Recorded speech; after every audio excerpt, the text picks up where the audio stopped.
Bonjour Dieudonné, Bonjour. comment ça va? Bien, ma foi, il fait un peu froid ici en Belgique. Je viens du Cameroun, moi j'y étais il y a pas longtemps, et il y a toujours un choc thermique un peu impressionnant. Mais avec la Belgique, c'est encore plus impressionnant qu'avec Paris, j'ai l'impression. Bienvenue dans le média Aloha News, dans le format Cancel. On va parler de votre carrière ainsi que les différents pans de votre carrière depuis 35 ans.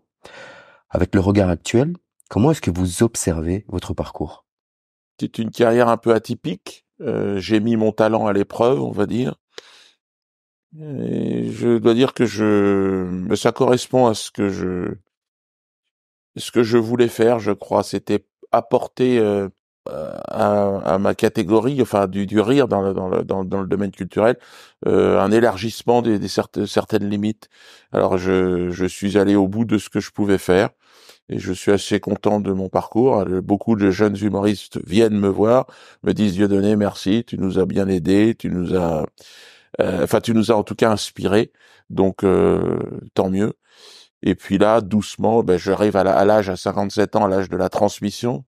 Donc je transmets un peu cette expérience assez unique par comment dire, enfin toutes les expériences sont uniques, toutes les carrières sont uniques, mais la mienne a ce site particulier qu'elle a été confrontée, on va dire, à une certaine censure assez virulente. Et je crois qu'une société qui censure le rire, c'est une société qui est pas bien, qui est malade.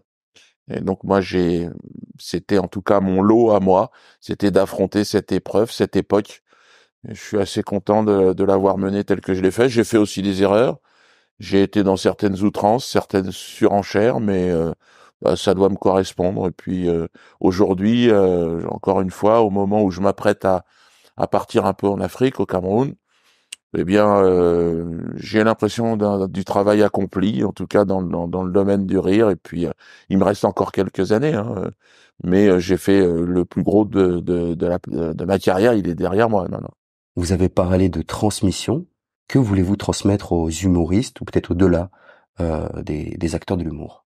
Alors aux artistes en général, c'est élargir un peu le champ d'expression. Il y a eu dans les années qui me concernent, mes années d'activité culturelle, un rétrécissement de l'espace d'expression.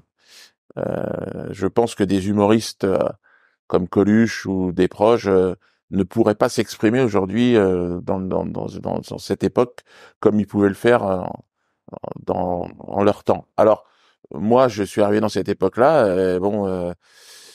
Cela dit, voilà, ce sont des obstacles qui vous sont imposés par l'époque, par le contexte, par voilà. Donc, je n'ai pas à me plaindre. Je me suis adapté et je pense que ça a fait de mon parcours un parcours assez atypique, ce qui fait que je peux transmettre aux jeunes générations maintenant, le fruit de cette expérience, notamment devenir plus indépendant par rapport au système. Aujourd'hui, je n'ai plus besoin des médias pour pouvoir remplir mes salles de spectacle, vous le verrez ce soir. Euh, Plus besoin de passer par des billetteries officielles qui, elles aussi, peuvent à un moment ou à un autre vous bloquer, donc vous censurer. J'ai pu jouer dans des endroits très atypiques comme ici, là, dans des chapelles, dans des champs, dans un bus, mais aussi, et pour terminer, dans un zénith, puisque je serai au Zénith de Paris le 14 septembre prochain. Donc c'est une carrière qui est étonnante, puisque la veille du Zénith, je serai encore dans mon bus, et puis voilà. Mais que le spectacle, je pense que je pourrais expliquer ça aux jeunes artistes qui se lancent dans cette aventure extraordinaire, parce que c'est quand même un métier fantastique. J'ai eu la chance, malgré les contraintes, d'exercer une profession extraordinaire. Donc, je pourrais leur expliquer que c'est aussi dans ces moments-là, par le travail, qu'on arrive à surmonter certains obstacles. Vous dites que l'espace d'expression se réduit. À quel moment durant votre carrière vous avez observé cela? Je pense que j'ai été, en tout cas pour ce qui concerne de la France et la Belgique aussi, euh, un, un baromètre. J'ai été un révélateur en fait chimique de ce rétrécissement, puisque je suis le premier artiste à avoir subi autant de procès pour des spectacles. Je suis le premier artiste, c'était en Suisse il y a pas très longtemps, enfin c'était il y a quelques années. L'un de mes personnages a été condamné euh, pour ses propos. C'est ce qui est une première en Europe. Et c'était en Suisse, un pays prétendument neutre, mais enfin bon, visiblement, il n'était pas tant que ça. Et donc voilà, j'ai fait progresser, on va dire, l'humour jusqu'à ses limites, quoi. Et la limite de l'humour étant, à un moment donné, la sanction d'un personnage. Donc ce personnage ne peut plus s'exprimer. Donc c'était assez extraordinaire. Aujourd'hui, j'ai envie de passer dans une autre étape de cette carrière, c'est la transmission, et donc d'apaiser les tensions avec ceux qui pouvaient être identifiés comme des adversaires. Je pense notamment à des associations juives ou des gens comme ça. Bon, je pense que le temps est venu, la vie est en mouvement, eh bien, de passer à autre chose. Je ne veux plus être cet épouvantail, ce représentant de l'antisémitisme, parce que je ne l'ai jamais été, en fait. Je me suis laissé entraîner dans un jeu de la surenchère, mais il y a, comme dans toutes les communautés, dans cette communauté-là, des gens belliqueux, haineux, et je les ai eus en face et on s'est foutu dessus. Bon, bah voilà, maintenant, moi, je leur en veux pas, c'est terminé. Je suis passé à autre chose. Dans une de vos interviews pour le média L'Impertinent, vous dites: j'ai l'impression qu'il y a une démarche politique à la fois en tant que journaliste et celle de l'artiste qui monte sur scène, on exprime son point de vue qu'on le veuille ou non.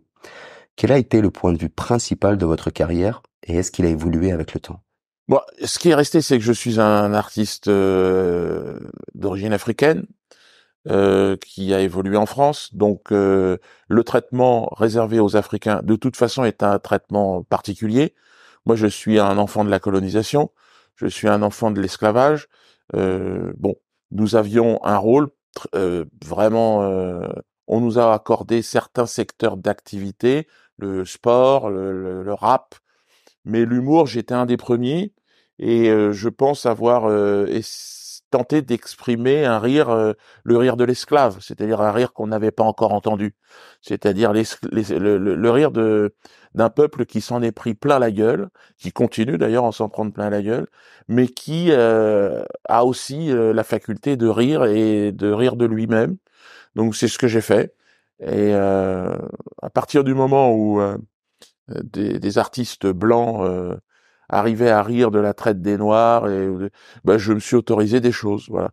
Bon, j'ai été sanctionné, mais je crois que j'ai mené ce combat pour l'égalité, en tout cas, et les chances des Africains ici en Europe. Je retourne maintenant en Afrique. Je pense avoir fait mon travail et je pense avoir inspiré une jeune génération aussi d'Africains, mais de blancs aussi et d'occidentaux. Mais je sais que chez les Noirs notamment, je suis devenu effectivement un symbole d'émancipation, enfin d'évolution en tout cas. Émancipation, ça sera les générations qui vont arriver. Moi, je me situe entre les générations qui ont été entièrement soumis, qui ont fermé leur gueule, et puis celles qui commencent à se libérer, quoi. Donc voilà, je pense avoir ma place dans cette histoire. Je m'appelle Dieudonné Mbala Mbala. Je crois que ce nom-là, il a résonné comme à un moment donné le nom d'un insoumis à cette censure, à ce système qui fait de nous des esclaves. Et je pense qu'aujourd'hui, d'ailleurs, c'est plus une question de noir et de blanc, puisqu'une bonne partie des blancs, je pense aux gilets jaunes, je pense aux antivax et tout ça, aujourd'hui, se sentent esclaves d'un système. Donc, bon, bah, bienvenue au club, j'ai envie de leur dire. Vous êtes des nègres, en fait, vous êtes considérés aujourd'hui comme des noirs, donc vous savez ce qu'on a vécu, vous savez ce que j'ai vécu et vous savez ce que ma carrière entière en fait représente. Dernièrement, j'ai interviewé Kémy Séba. Ce dernier, en parlant de la guerre en Ukraine, nous parlait d'un conflit entre le monde moderniste et un monde traditionnaliste. L'Occident, quelque part, qui représente le monde progressiste et moderniste, et d'autres continents ou d'autres nations, telles que l'Afrique notamment, représentent le monde traditionnaliste. Est-ce que vous êtes d'accord avec ça? 100%. Kémy est mon petit frère. Je l'ai vu grandir, évoluer. Je suis très fier de ce qu'il fait aujourd'hui. Moi, j'ai décidé de revenir aussi en Afrique et de m'investir chez moi, dans mon village, comme il le fait. Bon, j'ai pas cette prétention d'être politique. Moi, je suis un artiste. mais je l'observe, je le suis. Il a raison. De toute façon, il y a des choses qu'on ne peut pas comprendre en Afrique. Alors, je sais que ça, ici, c'est devenu le symbole de la démocratie que de faire la promotion de tous ces mouvements LGBT, tout ça. Euh, alors, moi, je suis pour le respect de chacun. Chacun doit pouvoir vivre en pleine liberté tout ce qu'il a envie de faire, mais de là à faire de modèles les systèmes transgenres, les choses comme ça. Bon, moi, je dois dire que ça va être un système qu'on doit pouvoir, au moins dans le champ humoristique, on doit pouvoir s'en amuser. En tout cas, en Afrique, c'est impossible, c'est interdit. Enfin, c'est même pas interdit, c'est que les gens s'interrogent même pas sur ce genre de choses, quoi. Il y a certainement l'homosexualité, comme dans tous les pays, des choses, mais et les gens gèrent ça chez eux. Mais le fait dans l'espace public, d'avoir, comme aux États-Unis, par exemple, comme si c'était un modèle de liberté d'avoir un homme avec une perruque qui pense qu'il est une femme.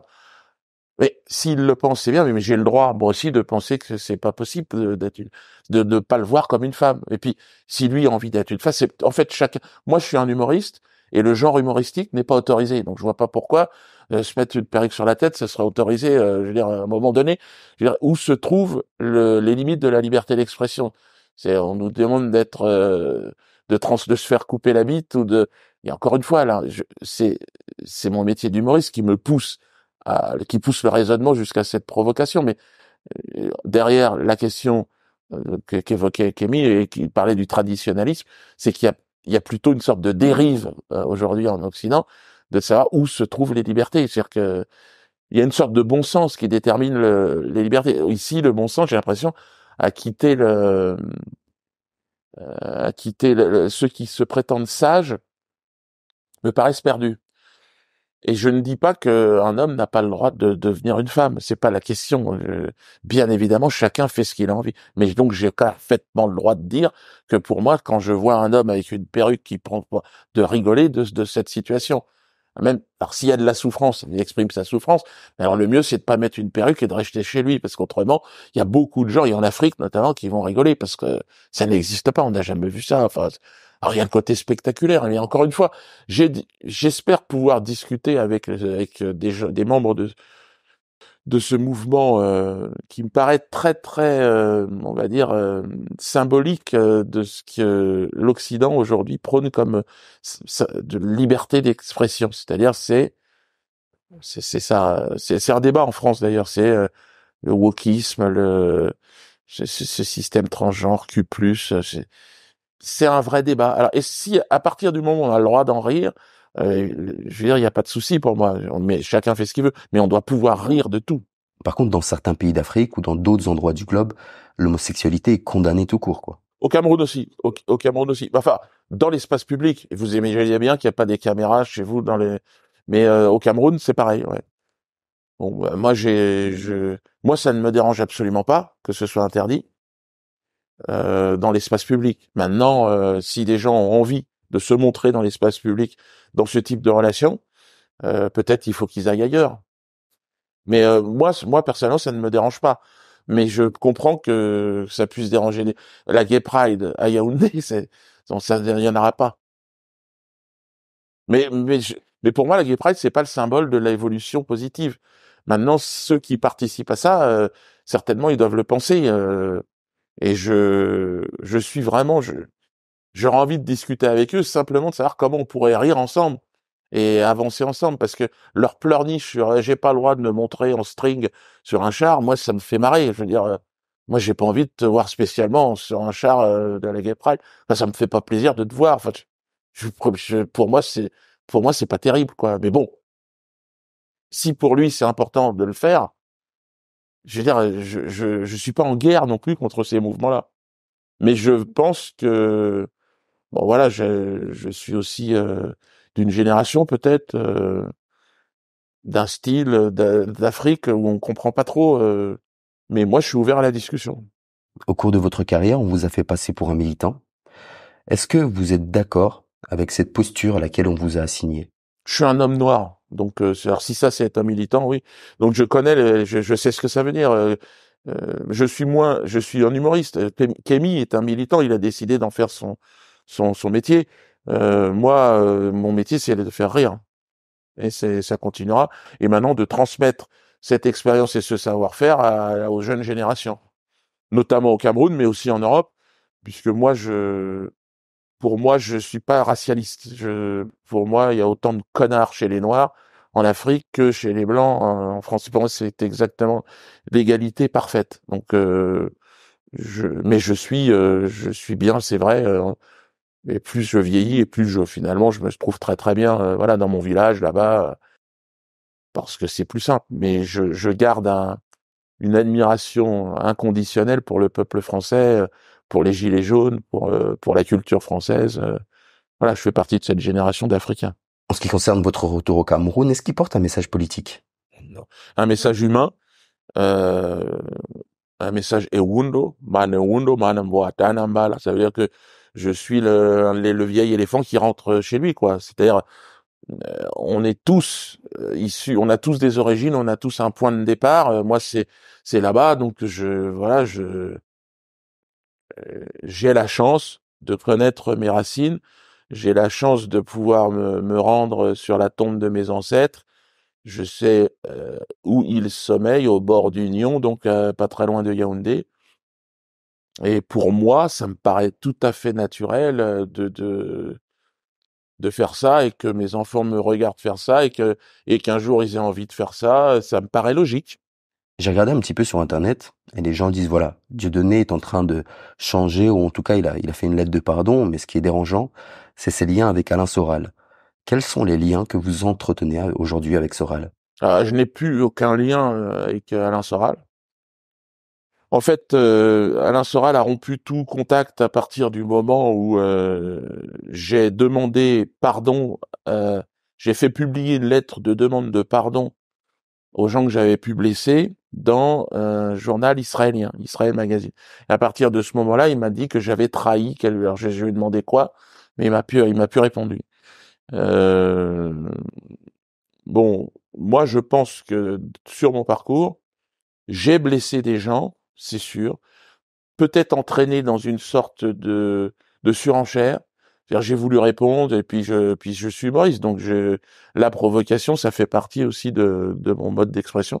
Donc oui, je me suis laissé aller à la surenchère. Et en face aussi, hein. Et je pense qu'Alain aussi a subi en face des choses qui n'étaient pas normales et des procès qui n'étaient pas normaux. Bon, en tout cas, ce qui est certain, c'est que moi, j'ai fait des blagues, par exemple, à un moment donné, on m'avait dit que j'étais responsable de certains attentats, par mon discours, par mon travail, que j'avais même responsable de meurtre du jeune Ilan Halimi, et j'avais répondu par un sketch, et ce sketch a pu blesser la mère d'Ilan Halimi, et j'avais besoin de présenter mes excuses, de lui dire bon si je vous ai blessé, je vous demande pardon parce que ça n'était pas mon objectif. Je n'ai jamais voulu, en fait, je n'ai aucune haine envers cette femme. J'ai des enfants moi-même et ce qu'elle a vécu est atroce. Et je n'ai pas du tout envie de la blesser. Donc, et je pense important au moment où je fais autre chose de ma vie, eh ben de faire une mise au point sur ce genre de saillie drôlatique qui ne l'était pas. Il y a Alain Soral, mais on vous a vu aussi avec Jean-Marie Le Pen. Beaucoup de gens justement ne comprenaient plus trop ce qui se passait. C'était quoi votre objectif? C'est-à-dire que je pense qu'on a pensé à notre place. J'ai grandi dans l'antiracisme. C'est-à-dire que j'ai été instrumentalisé de manière politique par la gauche française pour soi-disant un combat antiraciste, mais en fait on était les tirailleurs sénégalais du champ politique. Et j'ai voulu comprendre par moi-même. Et ce que je veux dire à tous les jeunes Français d'origine ou Belges d'origine africaine, moi je n'ai confiance en personne dans ce système politique. Et j'ai voulu aller voir par moi-même. Et mon résultat, au bout de 35 ans de travail et 23 ans où je me suis un peu plus intéressé à la politique, on est tout seul. Vous êtes tout seul. Vous restez des Africains. Et le mieux, c'est de préparer votre retour le mieux possible et sur une terre qui ne vous est pas hostile. Je pense que ce qui m'est arrivé ne me serait pas arrivé si j'avais été blanc. Je vous le dis clairement. J'aurais pas subi ce que j'ai subi. Des attaques racistes, Charlie Hebdo, me singeant avec une gueule de singe, un cerveau de ridicule. Enfin bon, les stéréotypes caricaturaux je vais pas me plaindre. Je suis pour la liberté d'expression. Mais ce que je veux dire, c'est que voilà, je veux dire, la grande différence entre moi, un Coluche, un Desproges ou tout ce que vous voulez, c'est que je suis noir et que moi, mon rire, il dérange aussi parce que c'est le rire de l'esclave, c'est le rire qui fait peur, c'est le rire du diable pour le maître esclavagiste. Donc, je ne me plains pas, j'ai fait ce que j'avais à faire. Pour ceux qui me disent ouais, mais politiquement c'est illisible, c'est un combat d'un éclaireur Apache. C'est-à-dire, je suis parti tout seul. J'ai fait ce que j'avais à faire. Je ne suis pas un modèle. J'ai compris une chose, c'est qu'il n'y a absolument rien à attendre de cette démocratie, rien à attendre de ce système qui vous sera hostile jusqu'à la fin de vos jours. Maintenant, on peut, une fois qu'on a compris tout ça, alors soit vous devenez un nègre de maison, soit vous essayez de faire la paix quand même, et puis vous repartez tranquillement dans un endroit où vous pouvez vivre en harmonie avec les vôtres. Moi, je ne sens pas le racisme quand je suis au Cameroun. Je sens pas de pression particulière. Je sens le Cameroun est un pays qui travaille avec Israël. Eh ben les Israéliens du Cameroun, j'ai pas de problème avec eux. Je parle avec eux, on est au Cameroun et c'est une ambiance qui me va très bien. Ici, je ne peux pas parler. On m'interdit de parler. C'est la haine. C'est la haine de l'esclave qui se révolte. Alors bon, l'esclave, il se barre à un moment donné. Mais bon, je tiens à partir droit dans mes bottes, pas comme Alain Soral qui part, il peut plus refoutre les pieds en France. Moi, je veux revenir. Si j'ai des choses à payer, je les paye. S'il y a avec la justice, je vais aller au bout de ça. Et puis, je partirai quand je pourrai le faire. De toute façon, je suis déjà entre les deux. Voilà.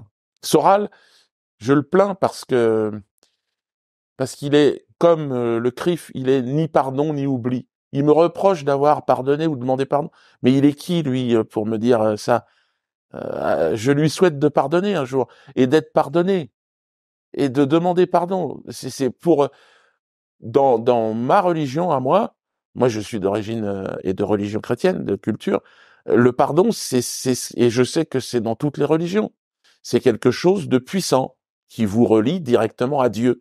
Le fait de demander pardon, le fait de pardonner, c'est un moment de grâce. Bon, si lui, il en est pour l'instant incapable, je sais que à un moment donné de sa vie, peut-être à la fin de sa vie, dans les derniers instants de sa vie, il comprendra ce que je suis en train de dire. Mais bon, il est en colère et je pense il est pas là-dedans. Et j'ai cru comprendre aussi que bon, il gérait quand même c'est assez décevant, un petit business quoi.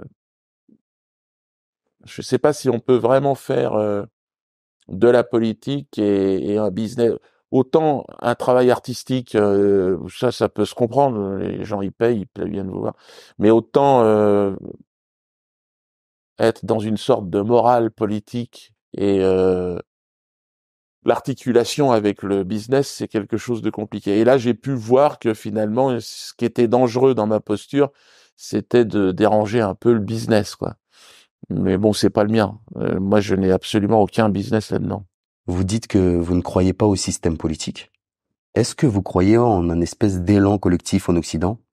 Aujourd'hui, par exemple, je remarque qu'en ce qui concerne les différentes discriminations telles que le racisme, le sexisme, l'homophobie, etc., des gens qui ne subissent pas forcément ces discriminations ont de plus en plus conscience de tout ça. Est-ce que cet éveil est possible? Oui, c'est un raisonnement qui ne date pas d'aujourd'hui, hein. C'est possible. Moi, je sors du champ politique parce que je pense être plus efficace en continuant, en poursuivant mon chemin d'humoriste, en essayant d'éveiller certaines consciences sur des questions. Euh, euh, mais je n'ai pas la prétention de pouvoir aujourd'hui intervenir dans un débat politique scientifique même, je dirais, de politologue. Je n'ai pas ces compétences. Donc mais je pense que le rire, pour moi, c'est presque une philosophie, c'est presque une religion. Un jour, il y aura peut-être un parti du rire, et là, je pourrais peut-être parce que les gens sérieux qui font de la politique, qui vous parlent de capitalisme, de socialisme, j'en ai vu, j'en ai croisé. Ce sont des humoristes qui ne le savent pas. Euh, c'est très beau, ce sont des très belles idées, mais très vite, je les ai vus changer, moi, je les ai vus évoluer. Je pense que les gens sérieux qui montent à la tribune gèrent leur carrière, gèrent leurs intérêts. Ils parlent du peuple et ils ont un talent pour toucher l'esprit, pour toucher les gens, mais en réalité, ils ne travaillent que pour eux. C'est ce que j'ai observé. Les seuls, ce sont peut-être les prophètes, Jésus-Christ, qui lui est allé au bout d'une véritable démarche politique, et donc il s'est fait crucifier. Et c'est effectivement, avec le constat que je peux faire, c'est que effectivement, si on veut faire sincèrement les choses, c'est malheureusement on s'expose à ce type de fin. C'est-à-dire, vous allez être par la manipulation médiatique et financière, vous qui êtes le sauveur, vous allez être crucifié et le peuple va se faire avoir. Il ne vous aura pas vu, il l'aura compris après. C'est pour ça que pour moi, le leader politique qui me touche, qui m'inspire, parce que c'est ma culture, mais c'est aussi ma religion, c'est le Christ. Et je pense que quand on est musulman, c'est le prophète de l'islam. Et je pense que les deux disent la même chose. Voilà. Et je pense qu'il faudrait qu'on se retrouve ensemble. Et la vraie politique, pour moi, c'est celle-là. C'est pas celle qu'on entend, je ne crois pas dans la laïcité, je ne crois pas dans l'égalité, je ne crois pas dans tout ça. Je crois pas. Je ne crois pas, en fait, dans le débat philosophique, les lumières, les philosophies. Je n'y crois pas. Je crois pas. Malheureusement, pour moi, dans ma vie et par rapport à mon expérience, seul le Christ, encore aujourd'hui, me paraît lumineux et me paraît être la seule voie possible. Je ne vois pas comment faire autrement que s'entendre sur cette planète sans le suivre. Je vois pas. Vous avez adressé une lettre pour demander notamment pardon à la communauté juive. Est-ce qu'il y a eu un déclic pour faire cette démarche-là? J'avais la sensation depuis un certain nombre d'années d'être cantonné dans un rôle, dans une niche de quelqu'un qui incite à la haine envers les juifs. Et ça n'a jamais été ce que je pensais. Moi, j'étais simplement en réaction face à des juifs haineux. Donc, je leur répondais et on est rentré dans une surenchère. Et eux se cachaient derrière la communauté juive. Et c'était tout le malentendu. Donc, moi, j'ai demandé pardon à cette communauté, en tout cas aux gens qui ont été blessés dans cette communauté, parce que au moment de quitter la scène, dans quelques mois, dans quelques années, peu importe, eh bien, je veux être en paix avec eux. Voilà, c'est tout ce que je veux. Et, euh, et donc, le déclic, ça a été... je pense que nous fonctionnons, chez les Ewundo en tout cas, avec une certaine... un instinct avec les autres, avec la vie. Et mon instinct, mon inspiration, c'était de ne pas me laisser enfermer dans ce piège qui est la confrontation, la dualité, le combat. Les Juifs sont mes adversaires. Je ne voulais pas tomber dans cette... Le problème, il est bien plus complexe que ça, déjà.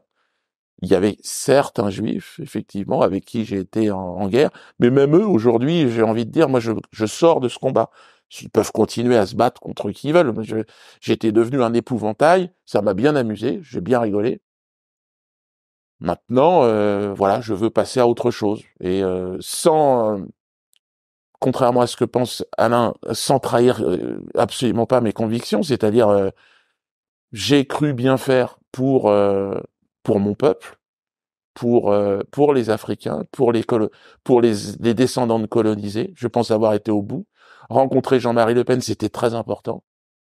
Jean-Marie Le Pen, évidemment, il est encore aujourd'hui montré du doigt, même s'il est malade, comme le mec, le raciste, tout ce qu'on veut. Non, non, c'est un nationaliste. Il était contre la décolonisation. Mais est-ce que cette décolonisation, elle a été bénéfique pour nous? Au Cameroun, en tout cas, je m'interroge. Est-ce que si on était devenu français, bah on aurait le RSA, on aurait le salaire moyen, il est de 100 euros, même pas. Donc je veux dire, qu'est-ce que c'est que cette décolonisation? Qu'est-ce qui nous est arrivé en fait? Bah il nous est arrivé que du début jusqu'à la fin, on a perdu et on s'est fait avoir. On nous a mis des gouvernements, des États qui n'en sont pas, des nations qui n'en sont pas. Aujourd'hui, tout le monde attend les Russes pour remplacer les Français. Bientôt, ce sera les Chinois. Voilà, on n'aura jamais une armée assez puissante pour pouvoir, de toute façon, nous battre contre ces gens qui ont l'arme nucléaire. Il y a un lien d'ailleurs entre le Cameroun et Israël que j'ai découvert en allant au Cameroun. Ça se passe bien. Et moi, pour avoir été proche de tous les mouvements contre la colonisation, et notamment en Palestine, ben, comment régler le problème? Eh ben, je pense, moi, à mon avis, en parlant. Et ça, c'est pas en se battant. De toute façon, tout comme la Russie, tout comme les États-Unis, Israël est à l'arme atomique, Israël ne peut pas perdre une guerre. Israël peut entraîner un suicide collectif de toute la région.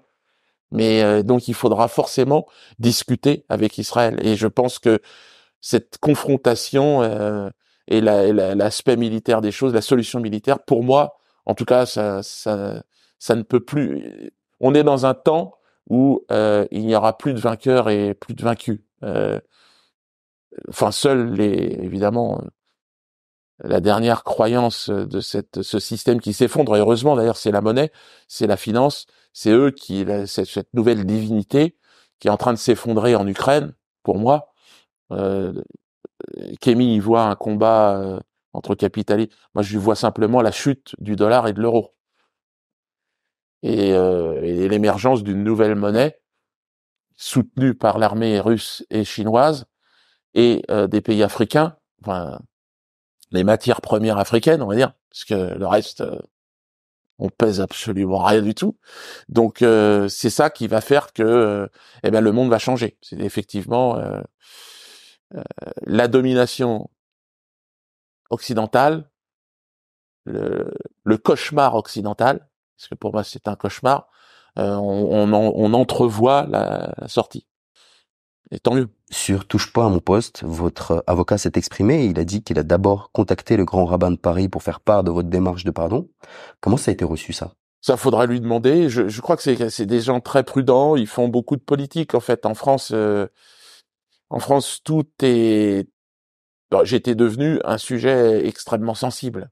Donc, et je comprends tout à fait que ce soit le grand rabbin ou que ce soit n'importe qui, qu'on me gère avec énormément de prudence.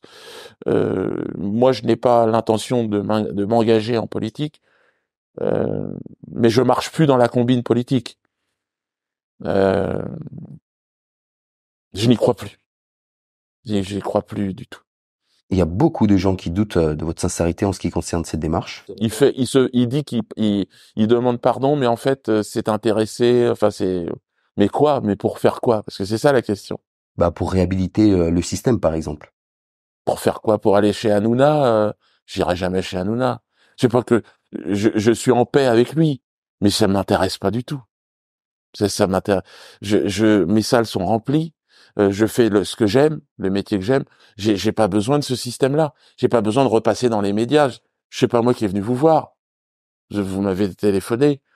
Et encore, vous êtes certainement pas.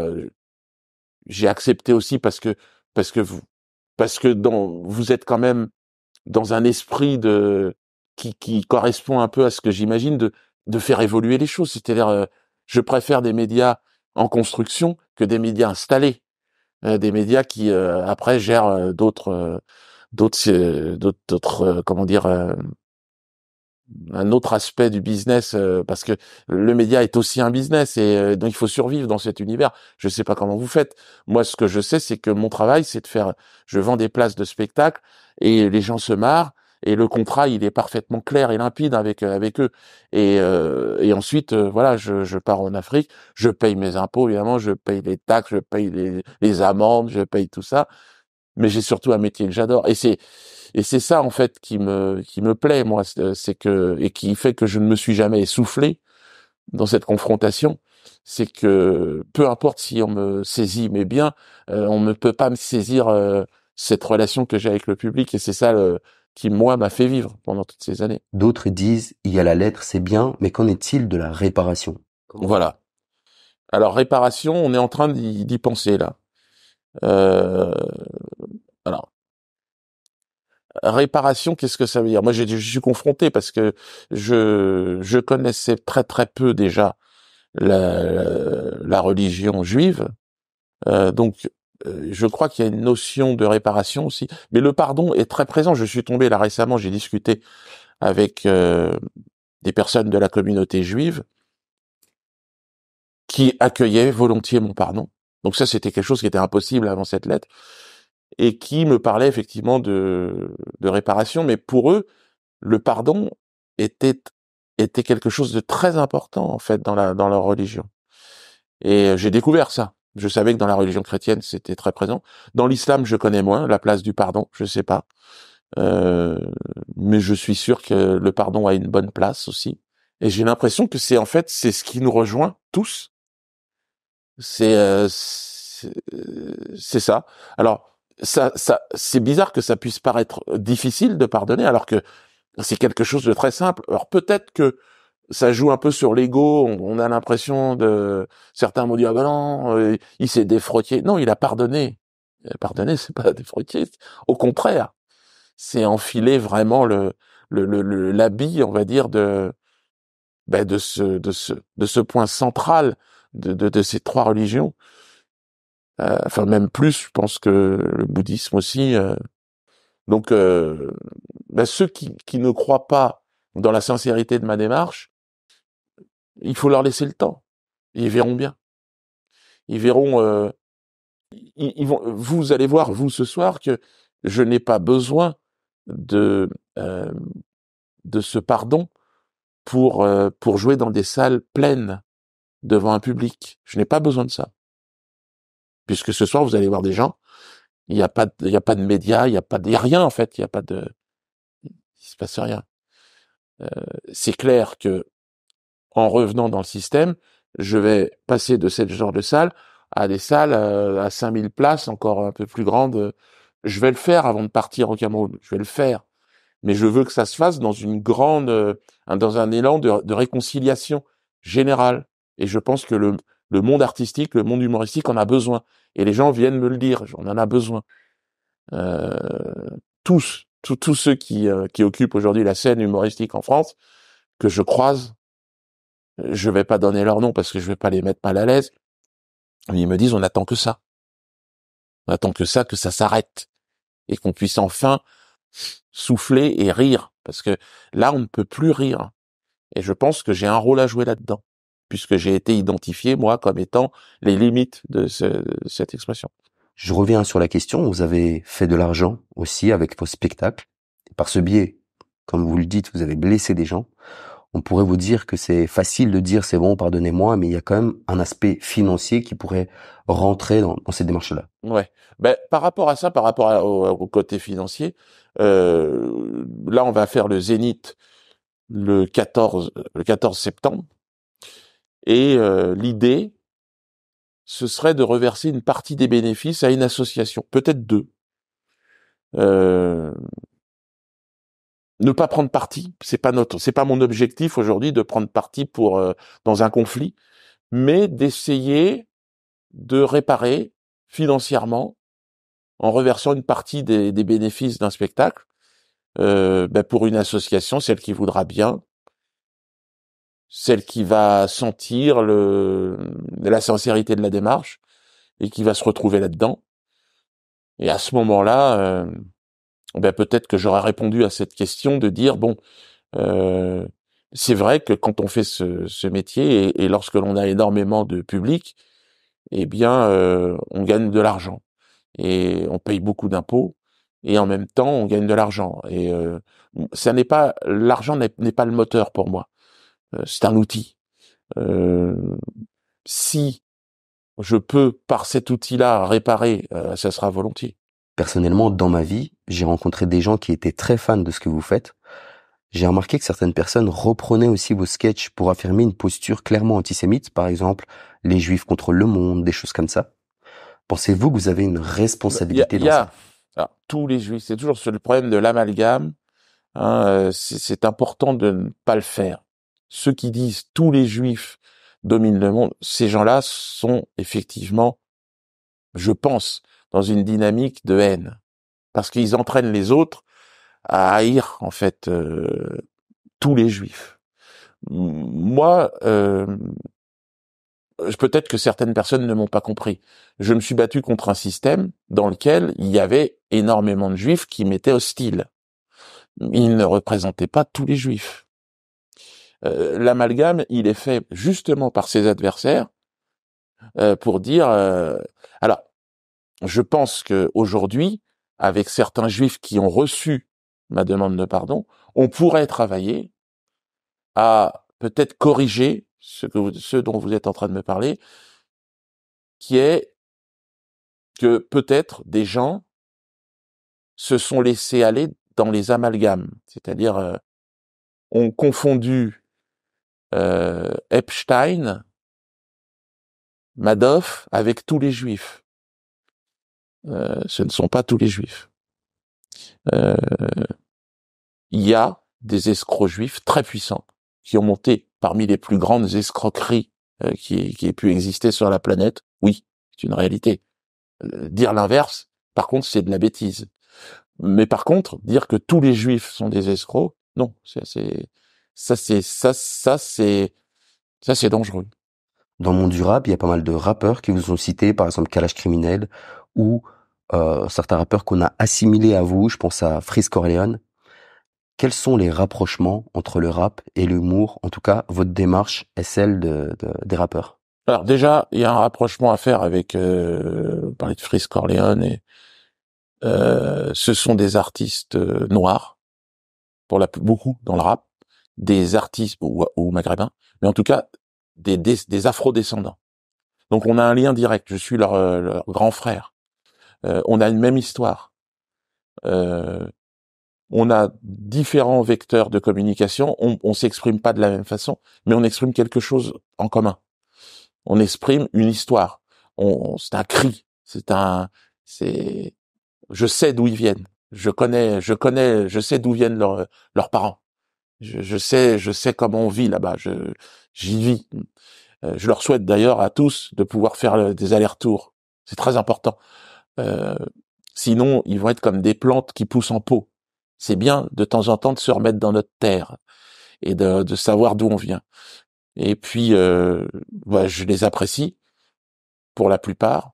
Il y a un lien. On n'a pas besoin de se parler. On n'a pas besoin de se le dire. On est reliés. Voilà.